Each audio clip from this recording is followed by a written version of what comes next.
All right, welcome everyone. Oops, that advanced before I wanted it to. Give me 1 second.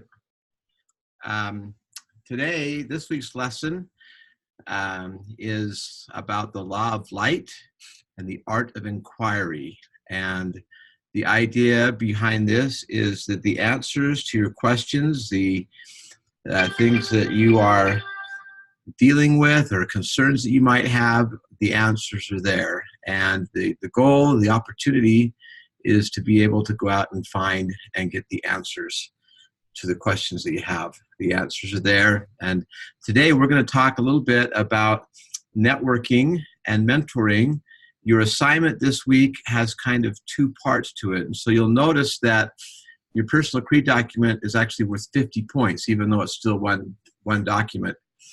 The two parts are you're going to reach out or you're going to identify a mentor, someone that you trust, admire, whose advice you would deem worthy or deem valuable, and just ask them a question. Just get some suggestions from them. And one of my favorite things about this week is reading all the great advice you're going to get from folks. And the second one is you're going to create what we call a board of advisors. So almost every organization has a board, a group of people who govern the affairs, who make decisions about a group or an organization. Here at BYU Idaho, our board of advisors is made up of President Nelson, President Oakes, President Eyring, I think 3 apostles, Elder Holland, Elder Bednar, I might be wrong, a couple of members of the First Quorum of the 70, the Relief Society General President, I think the Young Men's General President, and they meet actually twice a month. They have an executive meeting and then they have a board meeting, and they govern the affairs of all of church education, BYU, BYU Idaho, BYU Hawaii, Pathway, all of those things. And we're lucky. Our board is made up of some prophets, seers, and revelators. And so your board can be anybody that you would, and understanding that you're likely not going to be able to get all of those people around a table. My board of advisors includes my parents, who are both still living, luckily, my mission president, who is not living, my wife, my children, and the Savior. Now, I can't meet personally with the Savior, and I can no longer meet personally with my mission president. But I know my mission president well enough to know that if I was to think about a problem or a question, I think I kind of know the advice he'd give me. So at the end here, I'll share with you a couple of examples of Personal Creed Documents Part 2. And this week, as I mentioned earlier in an email and in the meeting last week, you have the opportunity, if you're here on campus, to actually have a little in-reality mentoring from some of our great alumni who are coming back to speak at Power to Become. Almost 20 of you have already purchased tickets, so you'll just have to let me know in the class meeting report this week if you attended the event. If you attended the event, you'll get 25 extra points, 25 credits, 25 points of extra credit. So let's are there any questions anybody wants to ask before we talk a little bit about networking and mentoring briefly and show you some examples? Any questions anybody has about this week or about where we're at in the semester?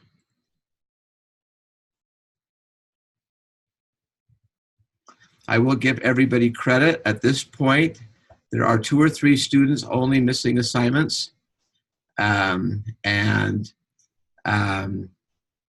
now, everybody has an A in the class. I've never had that happen.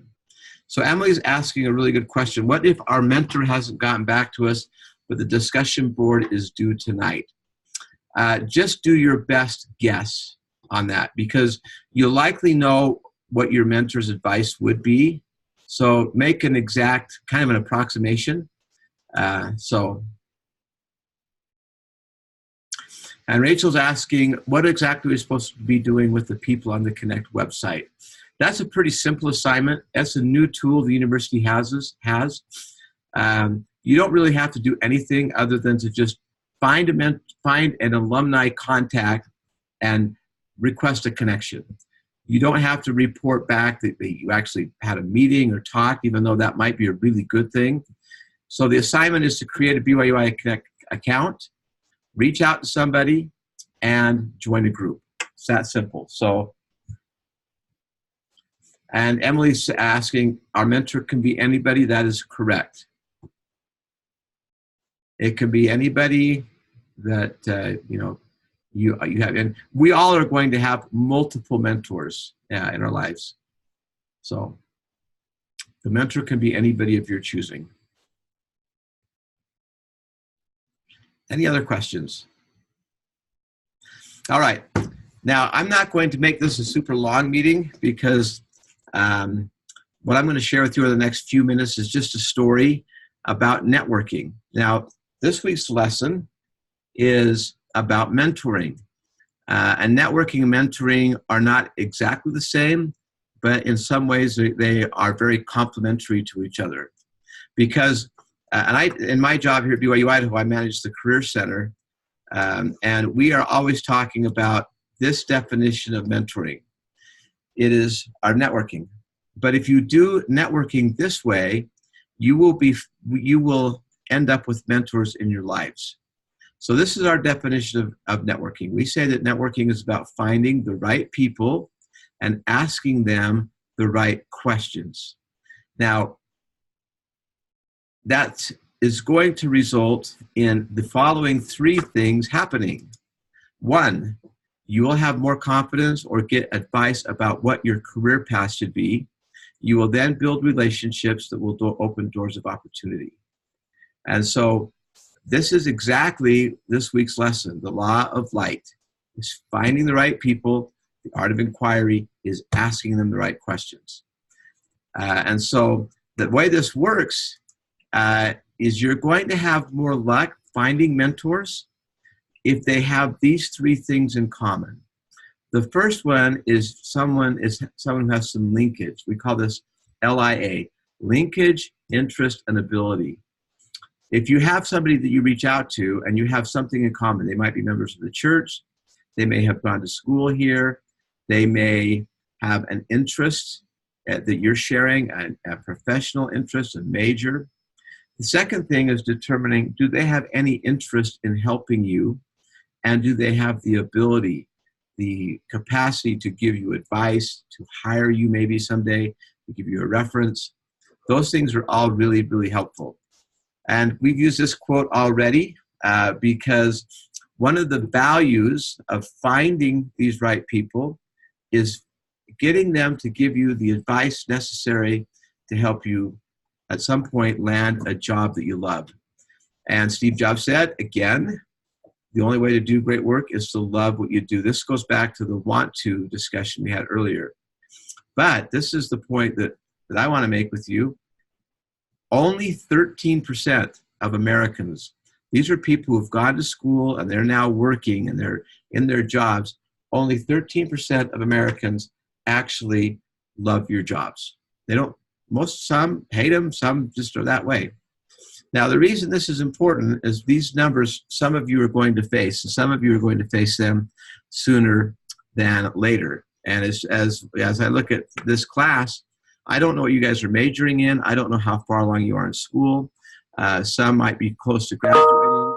Some might be, 4 years away. When you get to a point in your career or your educational plan, this is what you're going to face. And these numbers, this is what they stand for. 80% of jobs that are open are not advertised.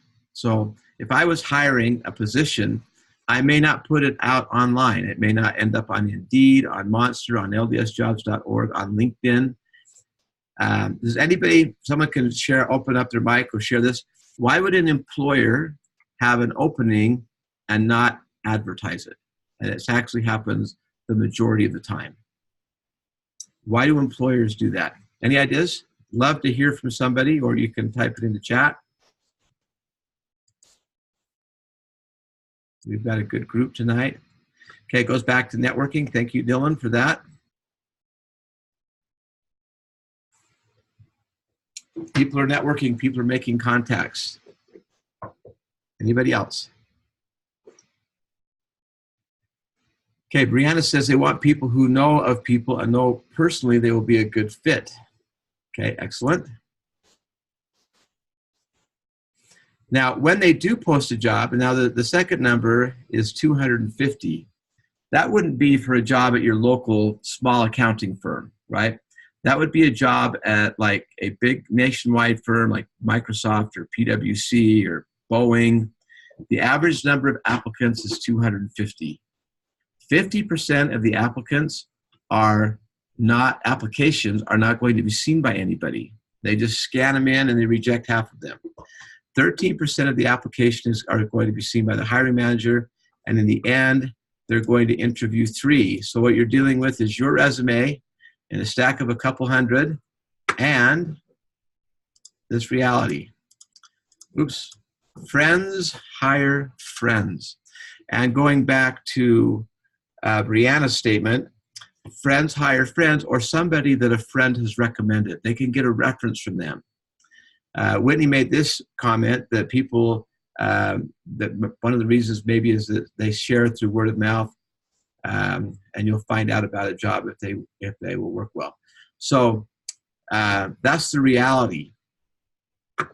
So what we want to teach our students here at BYU Idaho, and this goes back to the law of light and the art of inquiry, is you need to do these 3 steps to find a job. 1, you should have a really good resume. You should have a LinkedIn profile. At Power to Become, day after tomorrow, we are announcing to the university a new tool called BMOC. The church has spent a lot of money on it. It's going to start next week. We'll be announcing it at Power to Become. And the goal of BMOC, it's a tool that will take your resume and it's going to help you work it, rework it, spit it out, and it's going to go from a good resume to a great resume. It's a free tool. We'll be announcing that at P2B. The second, and where you should be spending most of your time, is networking, finding connections, making connections. And the third one is looking for openings and submitting applications. So the question I want to ask you is, how many of you have seen Christopher Galbraith's Power to Become P2B talk? Anybody?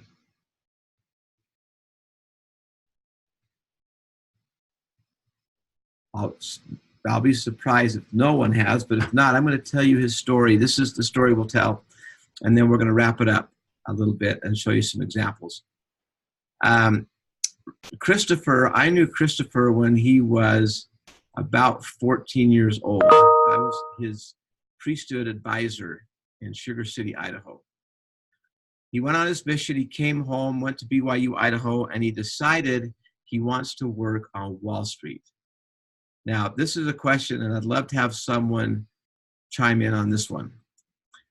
What do you think he was told by people who he asked on our campus, his finance professors?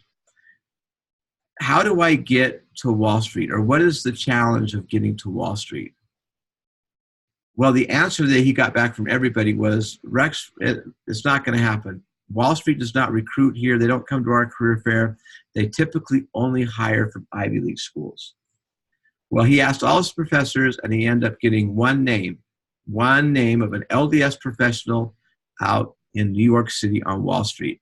Now, I want you to go back to my earliest definition of networking.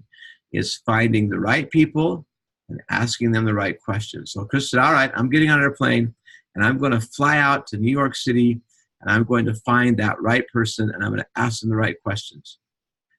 Well, he was going to be there for 4 days, and he didn't want to just talk to one person.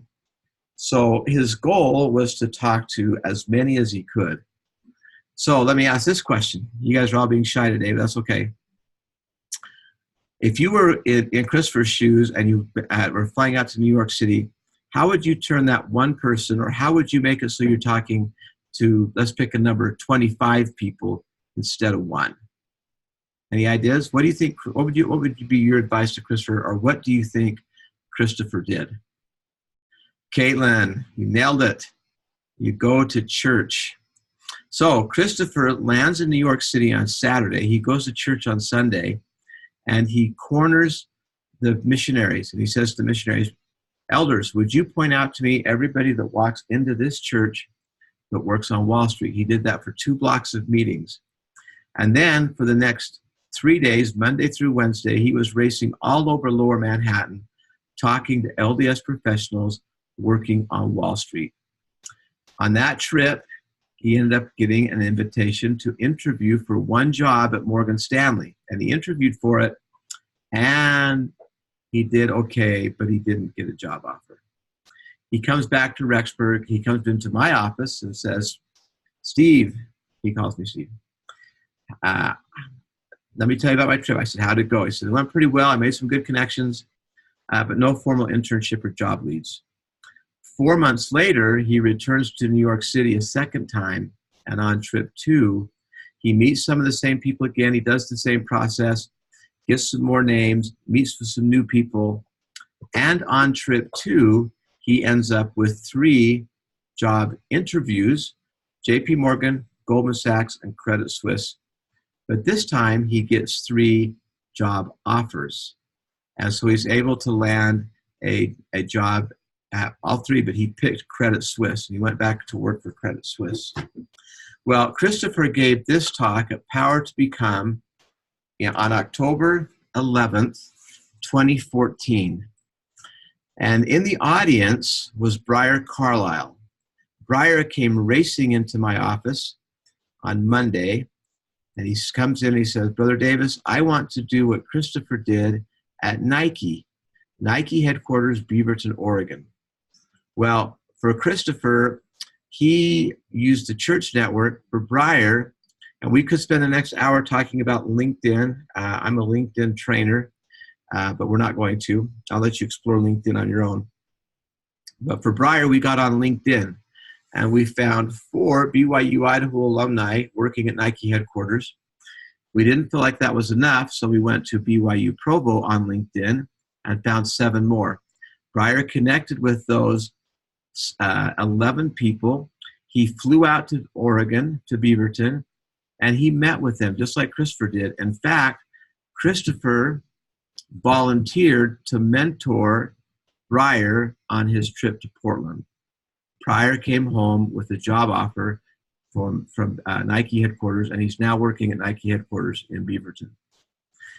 So as I tell you the story of Christopher, and I tell you the story of Breyer, and I go back to the law of light and the art of inquiry with the networking overlay of finding the right people and asking the right questions. Do you guys have any thoughts or questions about that story?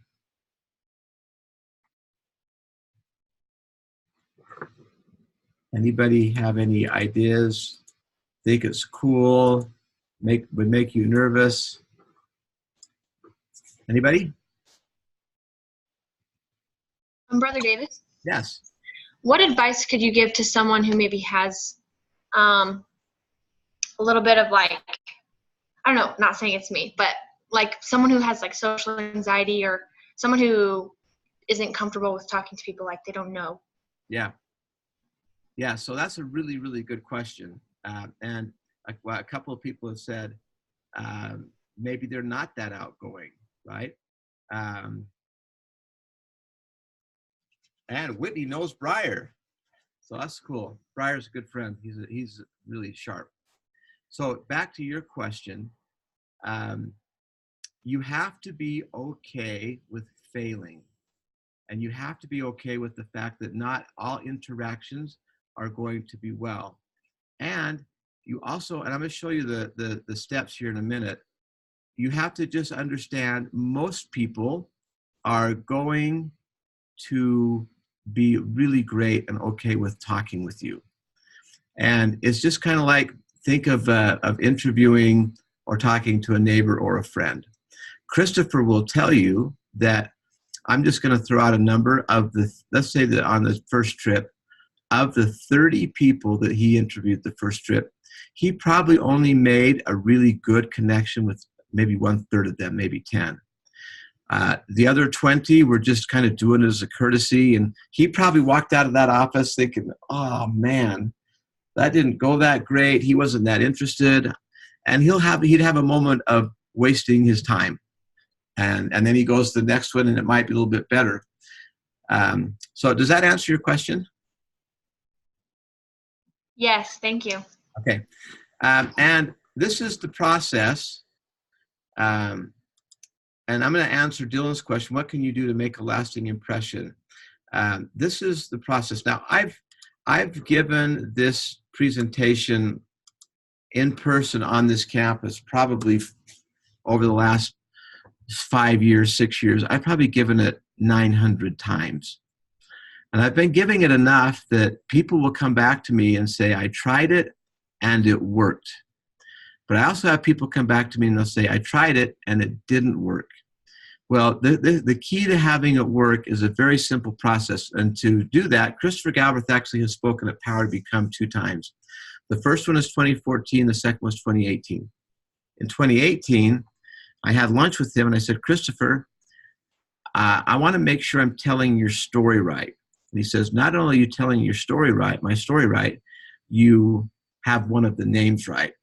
So this is exactly what happened. But I'm going to ask you a couple questions along the way. So Christopher goes to New York City on trip 1. In one of the wards is a gentleman by the name of Bob. Bob works at Credit Suisse. Christopher says, can I come meet with you for 15 minutes in your office just to pick your brain? Happy to do it. They meet. Christopher's got really good questions. He's on time, a little bit early. He's dressed right. He's eager. He has a 15-minute conversation. Bob goes back to his very busy job in New York City. Christopher comes back to Rexburg to finish out his last year of school. How long is it going to be until Bob forgets Christopher?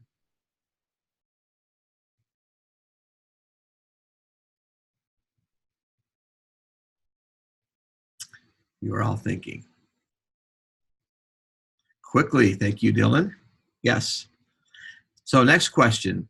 Whose job is it to make sure that Bob doesn't forget Christopher?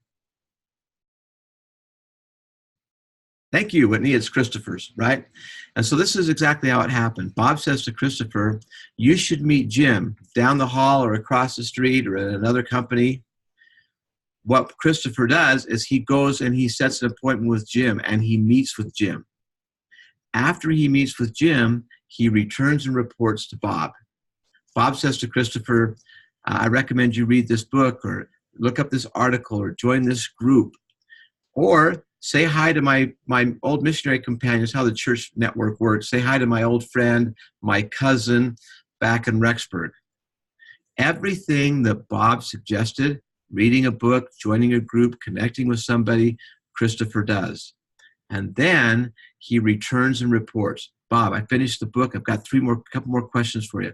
Hey, Bob, I see that you and I both like pick a team, the Boston Red Sox. Did you see the game over the weekend?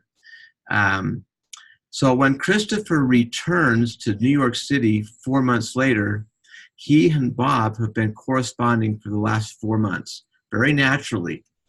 And Bob on second trip says, wow, he's back. Everything I suggested he did it. He's even more prepared. He's even got better questions. This kid is on it. He's humble. He's hardworking. Does it. What do you think Bob did with Christopher on the second trip based upon their last 4 months of interacting with each other? He offered him a job. Okay. So just briefly, this is what we call networking through the informational interview and Christopher's talk. He calls this finding a job by going through the back door. The front door is what we've already talked about. Look for openings, submit that application, hope for a screener interview. Maybe you do get an interview, but your chances of getting an interview are very small. By going out to New York City or going out to Beaverton, what Christopher and Breyer did is they set up their own interview. They're interviewing them, but they're also being interviewed because they have that chance. So find the information you want, find connections, make appointments, have an agenda, be professional, show interest, be prepared to answer questions, get names, say thank you, follow up letters, and follow up with referrals requests. And don't ask for a job. Now, going along with the art of inquiry, here are the questions that Christopher asked and what Breyer asked when they went on their trips. Bob, how did you get involved at Credit Suisse? What advice would you give me if I want to be successful in line of work? What do you love about what you do? Where did you go to school? What did you study? What do you like to do outside of work? This is where you can find common interests. What inspires you? What books have you read? Where do you see yourself in the future? How do you think we can work together? And who else you know that I should be talking to? Oh, Jim, meet Jim. Oh, book, I'm going to read that book. Oh, we both love this. We have these things in common. And that process, simplified, is just a name at church. It's just a name on LinkedIn. It's just a friend of a friend of a friend. You make a connection, you do the informational interview, but because you're professional and courteous and follow up, you're able to get a really good job. All right. Let's see, how are we doing time-wise? Oh, that went longer than I thought. Fast forwarding, I'm going to have you ignore all of these things. Oh, actually, no. We're going to go right here. Oh, if you want to learn more about this whole thing, you can go to our P2B site and watch Christopher's 2 talks. You can also go to another site and watch a video that we created that shows Christopher teaching another student how to do this. All right. Here are just a couple of examples. One, and there is no set number of mentors. You don't have to have 10. You don't have to have more than one. But in this example, this student has the Savior, a grandmother, Condoleezza Rice, and Sherry Dew. Okay? And then the board of advisors would have these people on it: Susan, Karen, Buzz, and a little explanation about why these people are on your board. Example 2, mentor, my dad. Here's the advice Dad gave me. And the board: Chairman, Joseph Smith, Mom and Dad, Melissa, Kyle Black, Gordon B. Hinckley, Jeffrey R. Holland. Okay? Let's see if I have one more. That was it. Okay. Let me show you those again quickly. Slideshow. Hang on. Oops, not too far. Go by all these. Again, so just as these examples show you, it could be just one mentor with advice. It could be more. And it could be how many people on your board. That's up to you. It could be 5. It could be 7. It could be 4. Again, that is up to you. So 2 parts. Part 1, who is your mentor? What advice did they give you? And part 2, who's on your board and why? Okay, questions?